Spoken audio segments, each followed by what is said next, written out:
Recently on YouTube, I came across a video by a man a few years my senior who was reminiscing about his university days when he studied drama.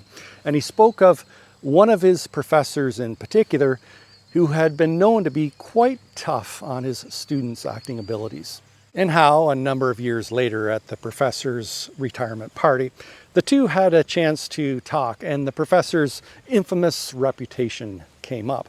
The professor's take on the whole situation I find quite interesting, because to him the reason why he had been so tough on his students was that he was trying to weed out those who lacked the talent to pursue an acting career. It was better for them to learn that then than to waste the next 5 to 10 years of their lives chasing after a dream that they would never fulfill.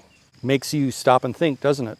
How many other professors wouldn't say anything because they wanted to be nice? I've been thinking a lot about compassion lately, and what does it genuinely mean to be a compassionate person? And the more I've thought about it, the more I've become convinced that so many of our social ills can be traced back to a misguided view of compassion. That what our culture today considers compassion, well, it resembles a drama teacher who would rather let their students waste years of their lives because they're afraid of being called mean. Proverbs 27:6 says, "The wounds of a friend can be trusted, but an enemy multiplies kisses." Now, the friend who wounds can be anyone, of course, just not a friend. It could be a neighbor, a coworker, a coach, yes, even a drama teacher. It's anyone who has your best interests in mind.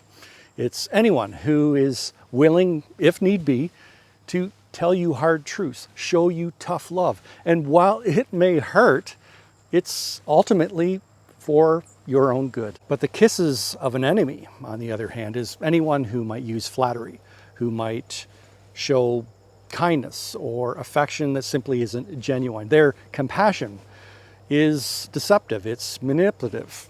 In other words, it's about their best interests, not yours. Which brings me back to our modern understanding of compassion and why it's not even compassion at all, because how can it be?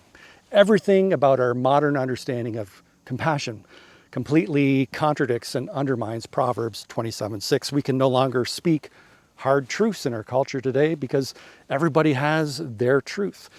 We can no longer tell someone that maybe, just maybe, they're heading down a wrong path, because that would mean we're being judgmental. We can no longer show what used to be known as tough love, because that's not considered love anymore, it's considered hate. And we must never criticize someone's new chosen lifestyle, because at all costs, we must always be affirming. Simply put, the modern person is now immune to any criticism that might otherwise save them from a lot of personal grief. In the name of compassion, we've completely flipped Proverbs 27:6 on its head, where to be a friend today, we must multiply kisses. And heavens forbid if we dare speak any hard truths or show tough love. Well, that makes us an enemy. And we wonder why our culture has gone absolutely mad.